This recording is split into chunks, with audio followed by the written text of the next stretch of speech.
I pulled into the parking lot of Le Bernardin at 7:32 p.m. The restaurant looked beautiful tonight. String lights wrapped around the entrance, the stone facade glowing warm under carefully positioned spotlights. Through the windows, I could see the main dining room, every table full, servers moving with practiced efficiency, my restaurant, my design, my staff. And inside, in the private dining room I'd personally reserved, my family was eating without me. I'd been upstairs in my office since noon, handling vendor contracts and reviewing projections. Watched on the security camera as my family arrived at 6:35 p.m. Watched as they ordered drinks, appetizers, entrees. Watched as they ate. Never once checking where I was. I got out of my car, straightened my jacket, casual blazer, nice jeans. I'd learned to dress down around my family. Anything too nice and they'd ask questions. The hostess, Maya, smiled when she saw me. "Mr. Chen, your family is—" "I know, thank you." I walked through the main dining room, past the kitchen where my head chef Marco waved, down the hallway to the private dining room. Stopped outside the door, took a breath. 10 years of silence. 10 years of letting them assume I was just Alex who works in restaurants. Tonight, that ended. I pushed open the door. The table was a disaster. Empty plates everywhere. 2 expensive wine bottles. Remnants of appetizers, entrees, desserts. Chocolate smudges on my nephew Lucas's face. And in the center, the bill. 800 Mori 750. My mother saw me first. Margaret Chen, 62. Perfectly styled hair, pearl necklace. "Oh," she said, casual. "You're late." Not, "Where were you?" or "Are you okay?" Just, "You're late." My father Richard glanced at his watch. We didn't want the food to get cold, so we went ahead. My sister Vanessa, 35, designer dress, blonde highlights, laughed. That laugh she'd perfected. The one that said, "You're adorable but pathetic." "Still as clueless as ever," she said, shaking her head. I looked at the empty plates. At my father barely glancing up from his phone. At my mother checking her lipstick. At Vanessa's husband David looking uncomfortable. At the kids fighting over bread. "I can see that," I said quietly. Vanessa pushed the bill toward me, slid it across the table. "Cover this, will you?" she said. "Since you got us the reservation." I looked down. $847.50. For a meal I wasn't invited to eat. At a restaurant I owned, that they had no idea I owned. Wagyu steak, $120. Lobster, $85. 2 bottles of wine, $200 each. The kids' meals, somehow $40 each. They'd ordered like money didn't matter, because they assumed I'd cover it. They always assumed. "Sure," I said. "I can handle this." Vanessa looked relieved. "Thanks, I knew you'd come through." My mother smiled. "You're a good son, Alex." I pulled out my phone, texted my manager, "Private dining room, now." Vanessa frowned. "Who are you texting?" "Just calling the manager. Want to make sure everything was satisfactory?" My father finally looked up. "Oh, everything was excellent. Great recommendation. How'd you even get us a reservation? I heard this place is booked months out." "I know people." "Must be nice," my mother said. "Working in the restaurant industry. All those connections." 30 seconds later, the door opened. Thomas stepped in. 43, salt and pepper hair, impeccable suit. My general manager for 5 years. "Good evening," he said smoothly. "I hope everything was—" He saw me. "Mr. Chen," he said immediately. "I didn't know you'd be dining with us tonight." The table went silent. Dead silent. Vanessa's wine glass stopped halfway to her mouth. My mother's compact snapped shut. My father's phone lowered. Vanessa spoke first. "Mr. Chen?"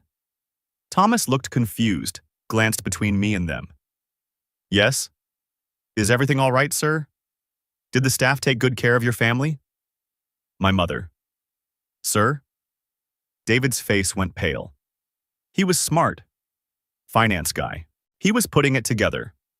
My father. "Why is he calling you that?" Thomas, still confused, looked at me like, did I say something wrong? I nodded slightly. Because he owns the restaurant? Thomas said, like it was obvious.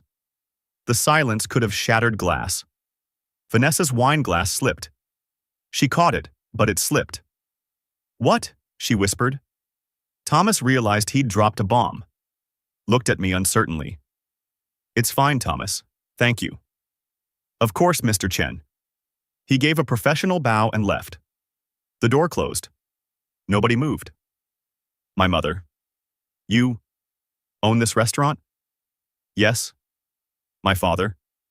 But you said you work in restaurants. I do. I own 3 of them. Vanessa grabbed her phone, started typing frantically. I knew what she was doing. Googling Le Bernardin owner. Her face went white. 3 restaurants, she read aloud, voice shaking. Alex Chen, owner of Le Bernardin, Maple and Ash, and the Monarch. She kept reading, quieter. Combined revenue projected at $4.5 million this year. She dropped her phone. $4.5 million?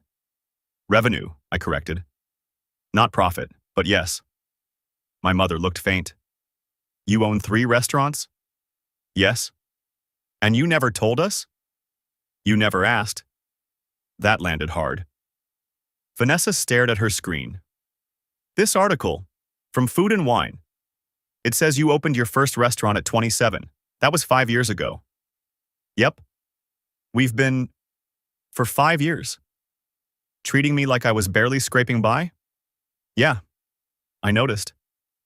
My father. Why didn't you say anything? I looked at him. Really looked at him.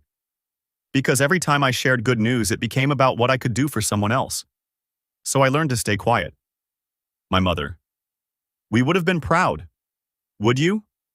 Or would you have just asked for more free meals? No answer. David, silent until now. The bill. Everyone looked at him. He pointed at the check.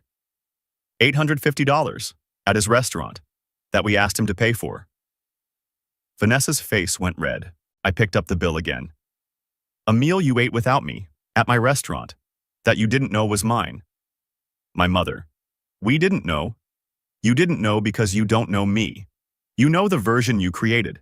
Alex who works in restaurants. Alex who can get us deals. My father. That's not fair. When's the last time you asked about my life? My work? Anything besides getting a reservation? Silence. My 9-year-old niece Sophia spoke up, confused. Uncle Alex owns a restaurant? I looked at her. Yes, sweetheart, I own 3. That's cool. Can we come back? Maybe someday. I stood up. Enjoy the rest of your anniversary, I said to my parents. The bill's on the house. My mother. Oh, because I don't want your money. I want you to think about how you've treated me. Every family dinner for 10 years you assumed I'd pay. Never asked if I could afford it. Never thanked me, just assumed. I grabbed my jacket. Where are you going? My father asked. Home. To my life that I've been living without you. Alex, wait. I turned back at the door. You want to know why I didn't tell you? Because you never cared enough to ask. You saw what you wanted to see, and I got tired of trying to be seen. I walked out, through the dining room, past Maya at the hostess stand. Have a good night, Mr. Chen, she said softly. You too, Maya. Outside, cool air, string lights glowing. I got in my car, sat there, pulled out my phone. 7 missed calls already, 12 texts. I didn't read them. Started the car. Drove home to my condo, the place they'd never seen, never asked about. Made myself a drink. Sat on my couch. My phone buzzed. Text from Uncle Tom, my dad's brother, the one person who'd always supported me. Heard about dinner. You okay? I smiled. Yeah, I'm good. Proud of you, kid. I set the phone down. Tomorrow I'd deal with the fallout. Tonight, I'd just sit in the quiet. The peace of finally being seen. Even if it took an $850 bomb to make it happen, I woke up to 43 missed calls. 43. My phone had been on silent all night, sitting on my nightstand while I slept better than I had in months. Now, Sunday morning, 9 a.m., I stared at the notification screen. 17 calls from Mom, 14 from Dad, 9 from Vanessa, 3 from David, and 1 voicemail from Uncle Tom that just said, "Call me when you're ready. No rush." I made coffee, sat on my balcony overlooking downtown, sipped slowly. Didn't call anyone back. Around 10 a.m., my phone started buzzing again. Mom. I let it ring. Then a text. "Alex, please, we need to talk. Call me." Then Vanessa. "I can't stop thinking about last night. I'm so sorry. Please call." Then Dad. "Son, we owe you an apology. Let's talk." I read them all. Didn't respond. Another text came in. Unknown number. "Alex, it's Aunt Linda. Your mom told me what happened. I just want you to know I'm proud of you. For the restaurants and for standing up for yourself. Call if you need anything." I stared at that one. Aunt Linda knew? I texted back. "You knew about the restaurants?" Response came immediately. "Of course. Your Uncle Tom told me years ago. We've been following your success. Ate at Le Bernardin for our anniversary last year. You did an incredible job, sweetheart." I sat back. Uncle Tom told her. Years ago. How many people knew? My phone rang. Uncle Tom. I answered. "Hey. Hey, yourself. How you holding up?" "Better than expected?" "Good. That took guts last night." "You heard details?" "Your mom called me at 10 p.m. sobbing. Your dad called at 11 p.m. asking if I knew you owned restaurants. I told them I've known since you opened the first one." "How'd they take that?" "Not well. Richard asked why I didn't tell them. I said it wasn't my secret to tell." I smiled. "Thanks for that. You want to talk about it?" "Not really, just processing." "Fair enough. But Alex, I'm proud of you. The restaurants, the success, all of it. You built something real." My throat tightened. "Thanks, Uncle Tom. And if you need anything, I mean it. Anything. You call?" "I will." After we hung up, I sat there thinking. Uncle Tom had known for 5 years. Aunt Linda knew. Who else? I opened Facebook. Something I rarely did. Scrolled to my profile. There it was. Posted 3 years ago when Maple and Ash opened. A reshare from the local food blog. New restaurant alert. Chef Alex Chen opens second location. 23 likes. I clicked to see who'd liked it. Uncle Tom, Aunt Linda. 3 cousins, my old college roommate, some high school friends. Not Mom, not Dad, not Vanessa, because they weren't paying attention. Around noon, someone knocked on my door. I checked the peephole. Vanessa. I considered not answering, but curiosity won. Opened the door. "What do you want?" She looked awful. Red eyes, no makeup, yoga pants, and a hoodie. Not the polished Vanessa from last night. "Can I come in?" I stepped aside. Let her enter. She walked into my living room, looked around. Modern furniture, artwork on the walls, floor-to-ceiling windows with city views. "Nice place," she said quietly. "Thanks. How long have you lived here?" 2 years. "We never knew. You never asked." She sat on my couch without being invited. I stayed standing. "I couldn't sleep last night," she said. "I kept thinking about what you said, about how we treated you." "Okay." And I realized, you're right. We did assume. We did treat you like what? Like you were less successful than us. Like you needed our pity. I didn't respond. She looked up at me. "I'm sorry, really sorry." "Are you sorry? Or sorry you got caught?" She flinched. "That's not fair." "Isn't it? Because right now you're sorry because you found out I'm successful. Would you be sorry if I was actually just a restaurant manager making $60,000 a year?" Silence. That's what I thought. Vanessa stood up. "That's not true. I'm sorry because I hurt you." "For how long?" 10 years, Vanessa. 10 years of family dinners where you assumed I'd pay. You always offered? I never offered. You just assumed, and I didn't correct you because it was easier than fighting. I walked to my office, came back with my laptop, opened the spreadsheet I'd been keeping, turned it so she could see. Every family dinner, every celebration, every time you said, Alex will get us a reservation or Alex can handle the bill. She leaned forward, reading. Her face went pale. $47,000, I said. Over 10 years. That's what I spent on family meals. Meals where I was either ignored or expected to serve everyone else. 47, she whispered. Thanksgiving 2019, $890. Mom's birthday 2020, $1,240. Your baby shower 2021, $200. Christmas 2022, $150. She was crying now. I didn't know. You didn't want to know. It was easier to assume I was doing fine, that I could afford it, that I owed it to you somehow. We never asked you to track. You never asked if I could afford it either. My voice had risen. I took a breath. Calmed down. You know what the worst part is? Not the money. I can afford it. I make over $400,000 a year. The $47,000 didn't hurt financially. Then what? It hurt because you never once said thank you. Never acknowledged what I was doing. Never saw me as anything other than a resource.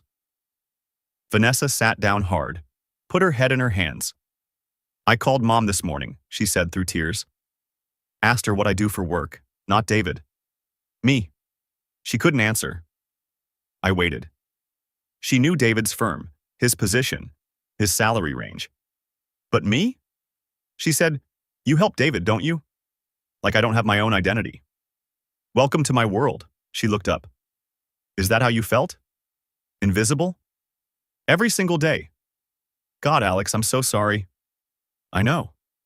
What do I do? How do I fix this? I don't know if you can. She stood up, walked to the window, looked out at the city. I'm starting a business, she said suddenly. What? Event planning.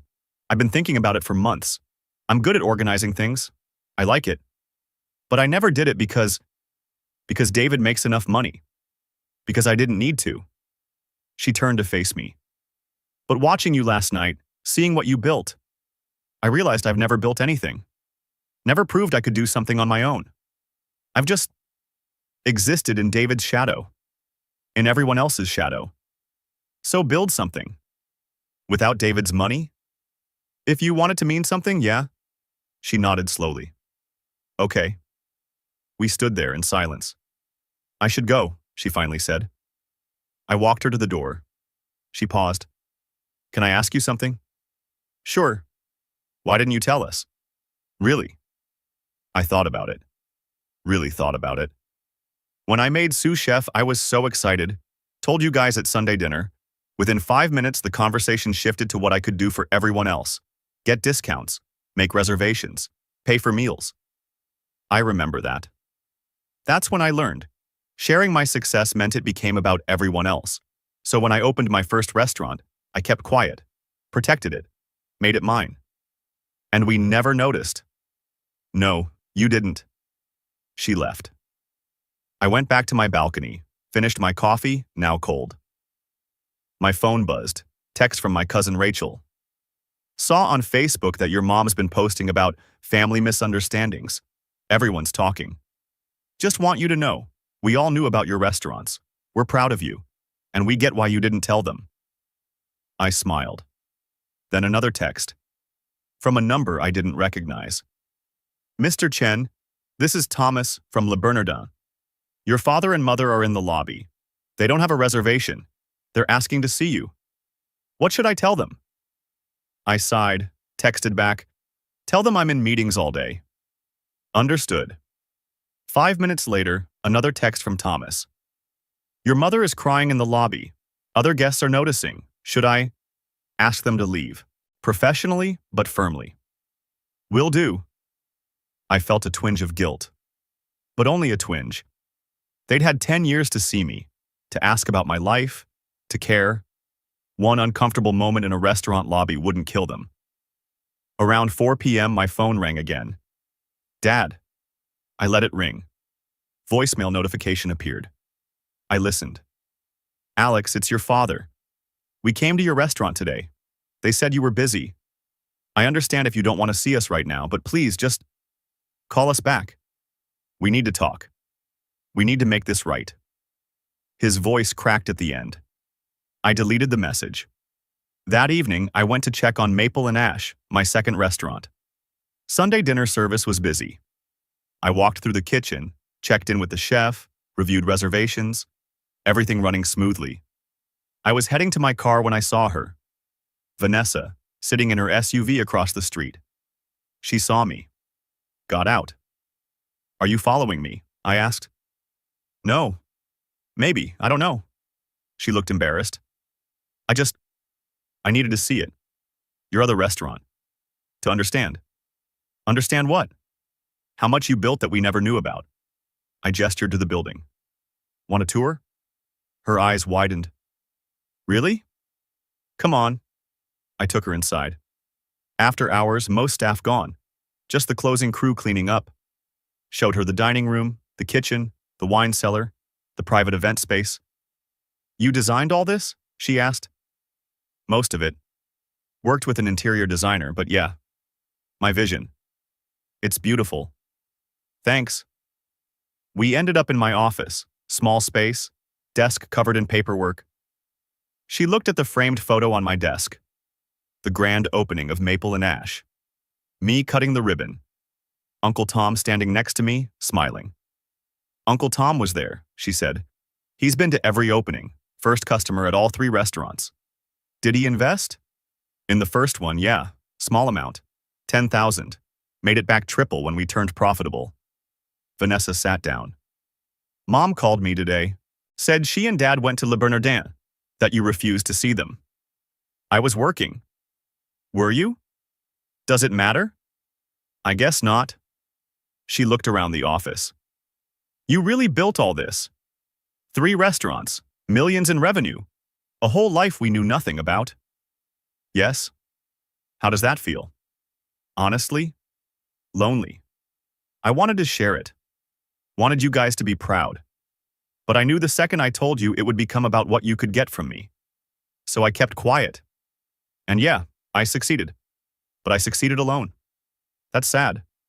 It is. But it was also necessary. My phone buzzed. Text from Uncle Tom. Food and Wine article went live. Prepare yourself.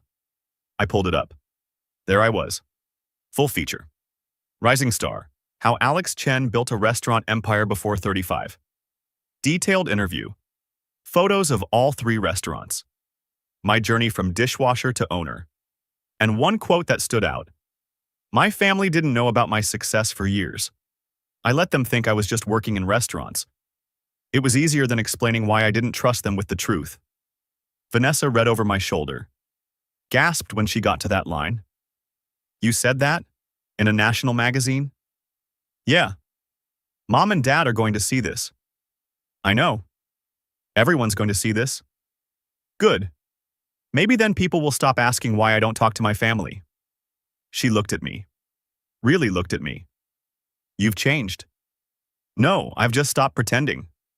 She left a few minutes later. I sat in my office looking at the article. My phone started blowing up again.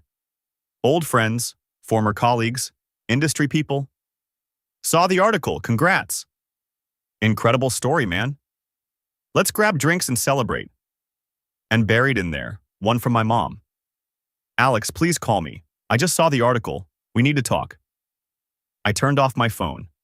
Sat in the quiet office of the restaurant I'd built. Alone, but finally free. The Food and Wine article exploded. By Monday morning, it had 200,000 views. By Tuesday, 500,000. Food blogs picked it up. Local news wanted interviews. My phone, the business line, rang nonstop with reservation requests, partnership inquiries, and congratulations from people I hadn't spoken to in years. And that quote, the one about not trusting my family with the truth, went viral on Twitter. My family didn't know about my success for years. I let them think I was just working in restaurants. It was easier than explaining why I didn't trust them with the truth. Alex Chen, restaurateur. Retweets, 47,000. Comments ranged from supportive, I felt this in my soul, to critical, family is family, this is petty, to curious, what's the full story? I didn't engage with any of it. But my family did. Aunt Linda called Tuesday afternoon. Alex, honey, your mother is getting destroyed on Facebook. People are asking what she did to make you feel that way. She's not handling it well. That's not my problem. I know, I'm just warning you. She's spiraling. Noted. For what it's worth, I'm still proud of you. Thanks, Aunt Linda. Wednesday morning, I got a text from David, Vanessa's husband. Can we talk? Just you and me. No Vanessa, no parents. I need to understand something. We met at a coffee shop, neutral territory. David looked tired. Finance guy, usually sharp, but today he looked worn down. Thanks for meeting, he said. What do you want to understand? Why you didn't tell us. I've been going through it in my head, trying to figure out what we missed. And I realized we weren't paying attention, were we? No. He stirred his coffee. Vanessa's been in therapy since Sunday. Did she tell you? No. She's dealing with some stuff about her identity, about how she defines success. The therapist asked her what she does for work. She couldn't answer beyond, I'm David's wife. That's rough. She's been coasting on my income for 6 years, never built anything herself, never had to. And seeing what you did, he paused. It broke something open. Good. He looked surprised. Good? Yeah. If it makes her actually build something, create something that's hers, then good. She's capable. She just never had to try. David nodded slowly. Your parents are struggling, Richard especially. He keeps saying he failed as a father. He did. Jesus, Alex, that's harsh. It's honest. He had one job, see his kids, actually know them. He chose to see Vanessa and ignore me. That's failure. Fair enough. David pulled out his phone.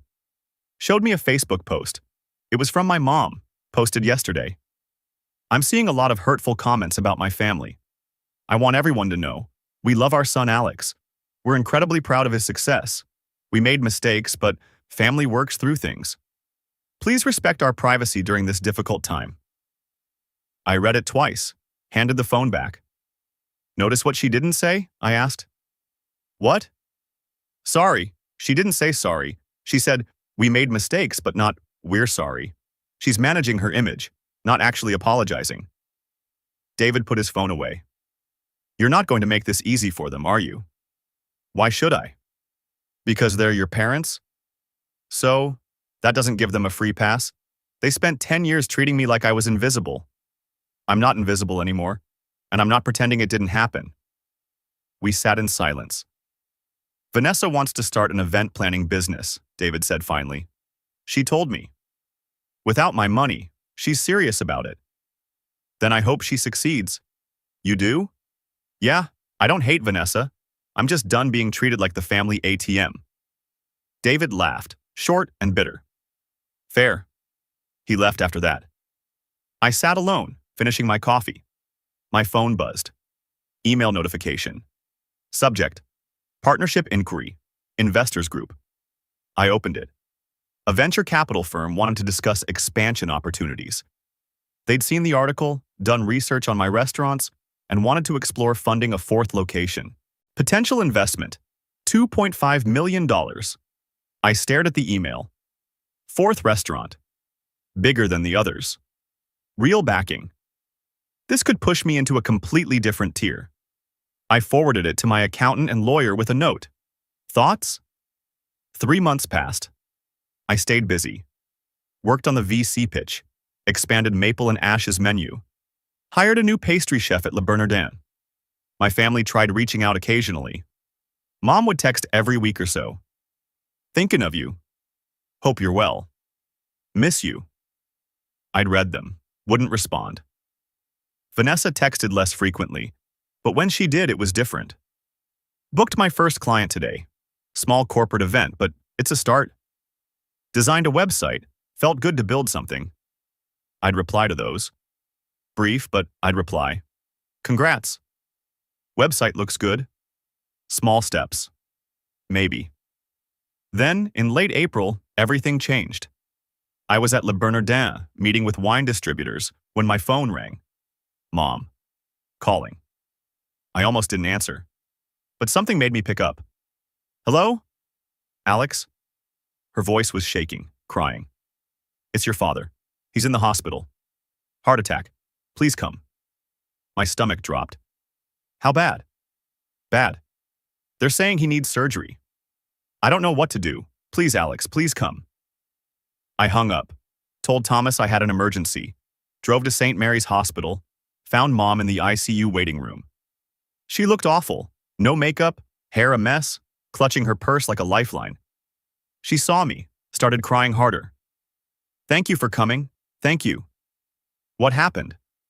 He collapsed this morning, at home, chest pains. The ambulance came and she couldn't finish. Vanessa showed up 10 minutes later with David. We all sat together in uncomfortable plastic chairs. A doctor came out. Young, professional, exhausted looking. Family of Richard Chen? We stood. He's stable for now, but he needs bypass surgery, triple bypass. His insurance will cover most of it, but the out-of-pocket cost is significant. How much? David asked. Roughly $85,000. Mom went pale. We don't have that kind of money. The doctor looked sympathetic. We can discuss payment plans, but the surgery needs to happen within the week. His condition is serious. He left us with paperwork. Mom sat down hard. We don't have $85,000. We used most of our retirement savings helping. She trailed off. Helping who? I asked, though I knew. Your sister. When she and David bought their first house. When the kids needed private school tuition. When. She stopped. We've been helping family. We don't have it anymore. Vanessa looked shocked. Mom, you guys gave us that money. You said it was a gift. It was. But we gave more than we should have. And now. I looked at all of them.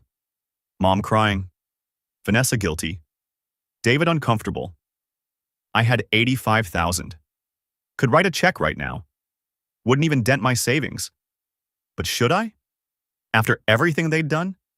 Everything they hadn't done? I need air, I said. I walked outside, found a bench in the hospital courtyard.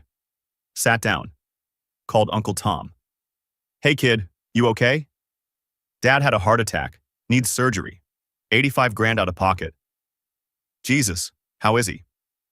Stable, but serious. And your mom? Doesn't have the money. Silence on the line. You're calling me because you're deciding whether to pay for it, Uncle Tom said. Yeah. What's your gut say? That I can afford it. That he's still my father. That despite everything, I don't want him to die. But also that they had 10 years to see me, to care, and they only started trying after I became successful. Both things can be true. I know. You want my advice? Please. Pay for the surgery, not because they deserve it, because you'll regret it if you don't. But after, set boundaries. Real ones. Make them earn their way back into your life. You think I should? I think you're a better man than they deserve. But yeah, I think you should. I sat there for a long time after we hung up. Then I went back inside. Mom was still in the waiting room. Vanessa and David had gone to see Dad in the ICU. Only 2 visitors allowed at a time. Mom. She looked up, eyes red. I'll cover the surgery. Alex, you don't have to. I know, I'm choosing to. She started crying again. Thank you so much. But this doesn't fix everything. After Dad recovers, we need to talk, really talk, about everything. She nodded. Okay, whatever you need. I need honesty. I need you to actually see me. Not just when it's convenient. Not just when you need something. I understand. Do you? She looked at me. Really looked at me. I don't know, but I want to try. The surgery happened Friday. 6 hours. Successful. Dad would need months of recovery. Physical therapy. Lifestyle changes. But he'd live. I paid the hospital bill. $85,462. Didn't blink. The hospital billing department looked shocked when I said I'd pay it in full. Most people do payment plans for amounts this large, the woman said. I'm not most people. I got the receipt, emailed it to my accountant for tax purposes, filed it away. Dad woke up Sunday afternoon, still groggy but stable. Mom called me. He's asking for you. I went to the hospital, walked into his room. He looked small in the hospital bed. Weak. Old. This man who'd always seemed so strong, so sure of himself. Alex, he said, voice raspy. Your mother told me about the surgery, the money. Yeah. I don't know how to thank you. You can start by being honest with me. He nodded, tears in his eyes. I failed you. As a father. I saw Vanessa because her success was obvious. Visible. But you? He paused. You were building something real, something lasting, and I missed it. I was too proud to look. Yes? I'm sorry, son. I'm so sorry. First time he'd actually said it. Not, we made mistakes. Not, things were complicated. Just sorry. Okay, I said. Okay. I hear you. But apologies don't undo 10 years. This is going to take time. I have time, he said. Whatever it takes. 6 months later, I stood in front of my 4th restaurant. The investors had come through. The build-out had taken 4 months. And now, opening night, 200 people were gathering for the most important launch of my career. I'd invited my family. First time I'd actually invited them, not just assumed they'd show. They came. Mom and Dad, Richard moving slower now, careful with his heart, but present. Vanessa and David with the kids, Uncle Tom and Aunt Linda, cousins I hadn't seen in years. They watched as I gave the opening remarks, cut the ribbon, welcomed guests. At one point, an investor pulled my parents aside. I watched from across the room. You must be so proud, the investor said. 4 restaurants before 35. That's remarkable. Mom's eyes filled with tears. We are. So proud. She meant it this time. I could tell. Later, after most guests had left, my family gathered in the private dining room. Dad stood up, glass in hand. Can I say something? Everyone quieted. 6 months ago, I almost died. And when I woke up, I realized something. I'd spent so much time focused on the wrong things, on appearances, on easy success, on what I thought family should look like. He looked at me. I missed my son's entire journey. Missed him building something incredible. And when I finally saw it, I saw it because he made it impossible to ignore. Not because I bothered to look. His voice cracked. I'm sorry, Alex. For all of it. For every dinner we didn't notice you. Every achievement we dismissed. Every time we made you feel invisible. You deserved better.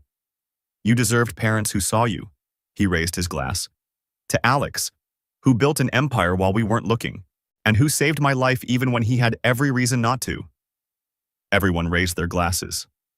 I stood up, throat tight. I don't know if we can fix what was broken, but maybe we can build something new, something honest. Mom wiped her eyes. We'd like that. Vanessa stood. Can I say something? I nodded. I booked my first major client last week, a wedding for 200 people. It's the biggest event I've ever planned. That's great, Vanessa. I wanted you to know because watching you build this made me realize I'd never built anything. So thank you for showing me what that looks like. We drank.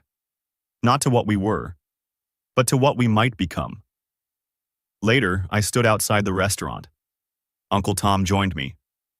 Hell of a night, he said. Yeah. You did good, kid. The restaurant, the family stuff. All of it. We'll see. You don't trust them yet. No, but maybe someday. That's all anyone can ask.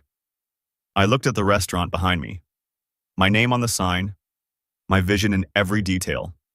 Built it alone. But maybe, just maybe, I wouldn't have to stay alone. Ready to go back in? Tom asked. Yeah, let's go. We walked back inside. To family. Complicated, messy, imperfect family. But trying.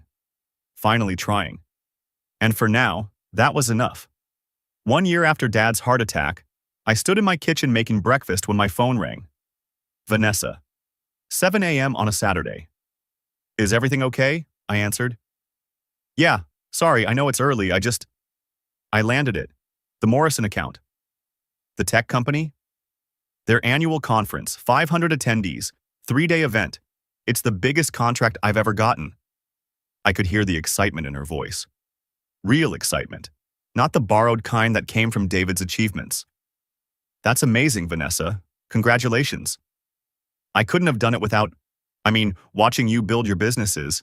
It showed me what was possible. You did this yourself. I know, and it feels incredible. We talked for a few more minutes. She told me about the pitch, the negotiations, her plans, actual work she was doing. Building. After we hung up, I sat with my coffee and thought about how much had changed. A year ago, Vanessa couldn't tell you what she did for work.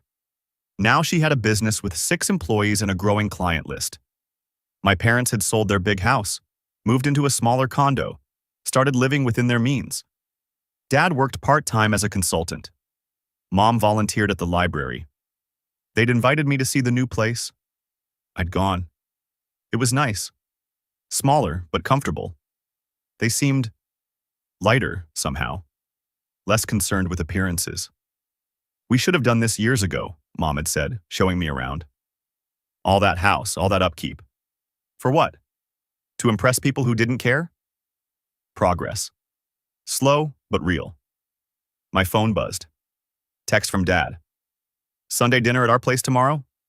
Nothing fancy, just family. Hope you can make it. I'd been to 3 family dinners in the past year. Slow re-entry, testing the waters. Each one had been different from before. People actually asked about my life. Listened to the answers. No one expected me to pay for everything. I texted back, I'll be there. Sunday evening, I drove to their condo. Vanessa and David were already there with the kids. Uncle Tom and Aunt Linda, too. Mom answered the door. Hugged me. So glad you came. The dining table was smaller than their old one. 6 people fit comfortably instead of 12. Mom had cooked. Nothing fancy, roasted chicken, vegetables, potatoes. Homemade, not catered. We sat down. Everyone brought something. Vanessa made salad. David brought wine. I brought dessert from my pastry chef. Dad cleared his throat. Before we eat, I just want to say, I'm grateful we're all here, together. Simple, not performative, just grateful. We ate. Conversation flowed naturally. Sophia, now 10, asked me questions about the restaurants. Do you have a favorite dish on the menu? The braised short ribs at Le Bernardin. Can we try them sometime? Sure, I'll make a reservation. A real one? She asked. Not a free one. Everyone went quiet. I smiled.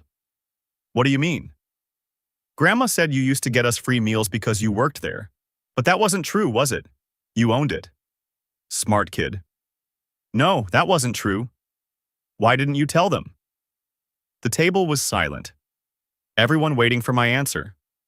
Because sometimes people only see what they want to see, and I got tired of trying to make them see something different. Sophia thought about this. But they see you now, right? I looked at my parents. At Vanessa. At Uncle Tom, who'd always seen me. Yeah, they do now. Good, Sophia said, returning to her chicken. Because you're cool, Uncle Alex. Lucas, 7, added. Yeah, you're like the coolest, I laughed. Thanks, guys. After dinner, I helped Mom clean up, just the 2 of us in the kitchen. Sophia's question, she said quietly. About why you didn't tell us. Yeah? She's not wrong. We only saw what we wanted to see. I know.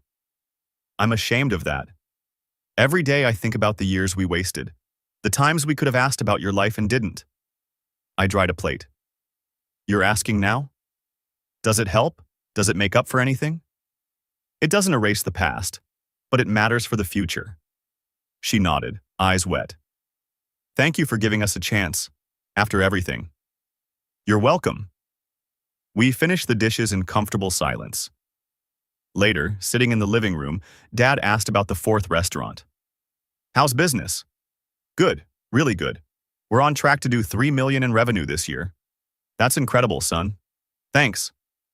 Are you thinking about expanding further? Maybe. I got approached about opening a location in Seattle. Still deciding.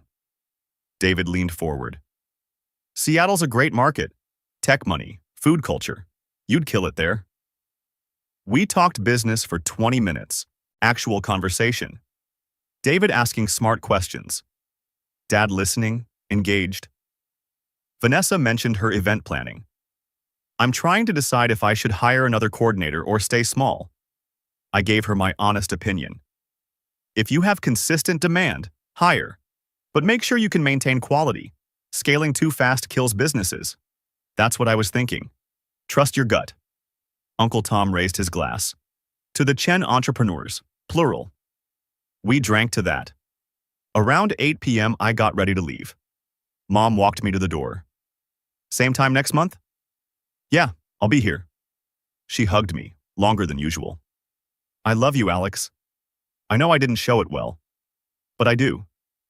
I know, Mom. Driving home, I thought about how far we'd come. Not perfect, not healed completely, but better. My phone rang. Unknown number. I almost didn't answer. Hello? Mr. Chen? This is Jennifer Wong from the James Beard Foundation. I pulled over. Yes?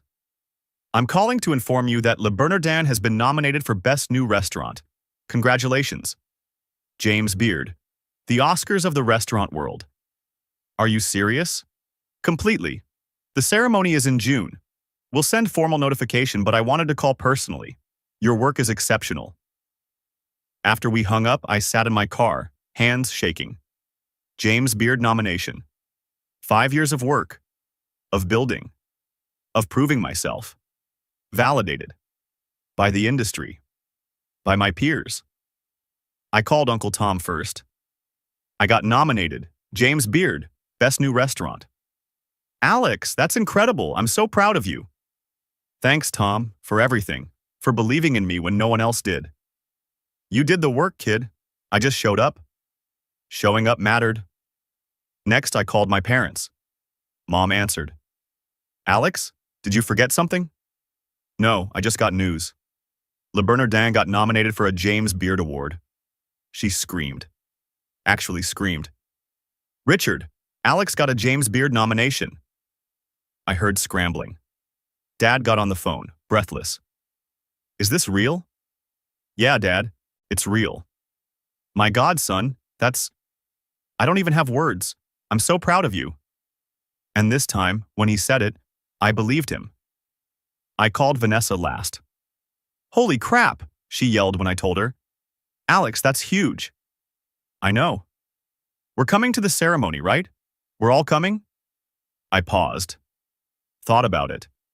A year ago, I wouldn't have invited them. Wouldn't have wanted them there. Now? Yeah, you're all coming. I'm buying a new dress. This is amazing. 3 months later, June, New York City. The James Beard ceremony. I sat at a table with my family. Mom and Dad, dressed up, nervous. Vanessa in a stunning blue dress. David in a tux. Uncle Tom and Aunt Linda. My staff was there too. Thomas, Marco, my managers, the people who'd helped build this. When they called the category, my heart pounded.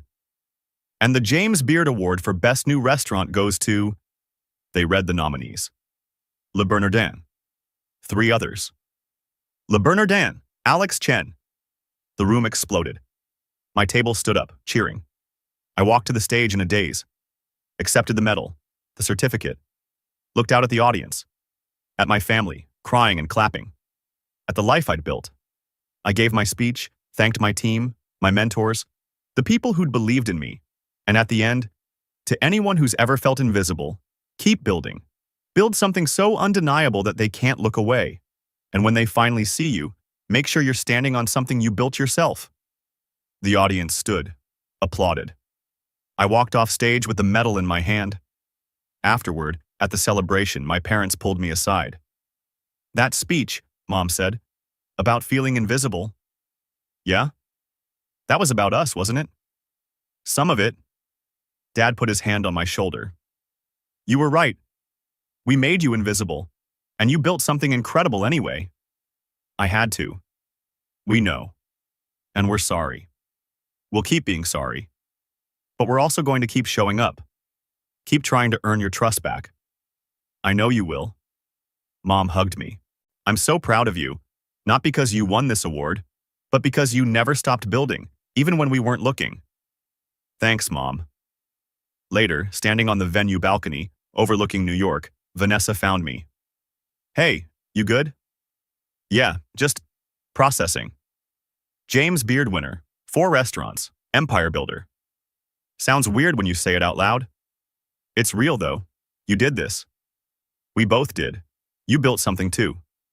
She smiled. I did. And it feels good. Good. We stood in silence looking at the city. Can I ask you something? She said. Sure. Do you forgive us for the years we ignored you? I thought about it. Really thought. I'm working on it. Some days it's easier than others. That's fair. But I don't hate you, and I don't regret giving you a chance to change. Thank you for that. You earned it. By actually changing. She nodded. We have family dinner next month. You coming? Yeah, I'll be there. Good. 2 years after the restaurant reveal, life had settled into something I never expected. Peace. My restaurants thrived. The Seattle location opened to incredible reviews. A 5th restaurant was in planning. My family showed up. Not perfectly, but consistently. They asked about my life, remembered my birthday, respected my boundaries. Vanessa's business grew. She hired 10 employees, landed contracts with major corporations, built something she was genuinely proud of.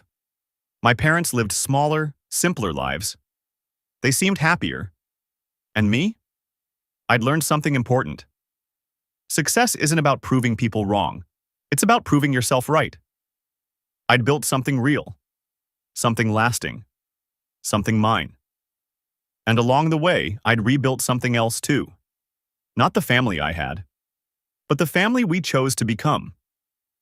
Standing in my flagship restaurant, James Beard medal displayed behind the bar, I looked around at the life I'd created. Started as a dishwasher, built an empire, got seen. On my own terms. Finally,